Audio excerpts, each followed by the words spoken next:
ভাই আল্লাহ দিলে তোর মাছের সাইজ যে বড় আছে তো রেট মেট হিসাব করে বারোটারে দিয়ে না রে পকেটে হইছে নাই। আচ্ছা ঠিক আছে, আমি তো দেখছি, আমি কথা বললে। হ্যাঁ আচ্ছা ঠিক আছে আচ্ছা। জানাইন ভাই। হ্যাঁ আচ্ছা ভাই, আসি। বিক্রি করে দেই। আচ্ছা আচ্ছা ঠিক আছে ভাই, আল্লাহ হাফেজ। আচ্ছা।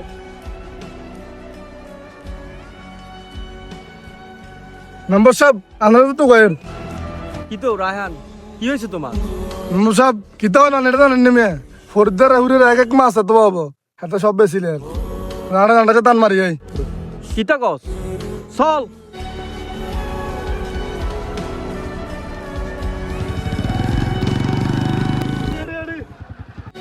এ বলে এ দিয়া তো মেম্বার সাহেব আর না আবার তিনি কিনলে আছেন। তুই বাইরে জিজ্ঞেস না করি তুই তো মাছটি বেশি লাইতেছ, তোর কাহিনীটা কিতে? কেউ মেম্বার সাহেব আমি এটা করি বলে খাই, গরিব শরীফ মানুষ অন্যান্য দিনের মধ্যে বাঘ বইয়া আমি তো খাদ্যের টাদ্যের টেও দিতে পারতাম না, আর তো কিছু হইতো না। এই বেটা এত কিচ্ছে কাহিনী করি লাভ হইতো না তো, মাছ বেশি মাই তুই না কোনো মাছ টাছ বেচতে তিন কালকে ধরে তুই বের কাছে হাজির যাই বেটা। মেম্বার সাহেব আঙ্গ মতন গরিবের হেডো লাথি মারতে পারবেন, অন্য কারো হইতো না। এই আল্লাহর কাছে বিচার দিলাম, আপনি বেশিলাম। দিয়া যাক যাইবার হবো।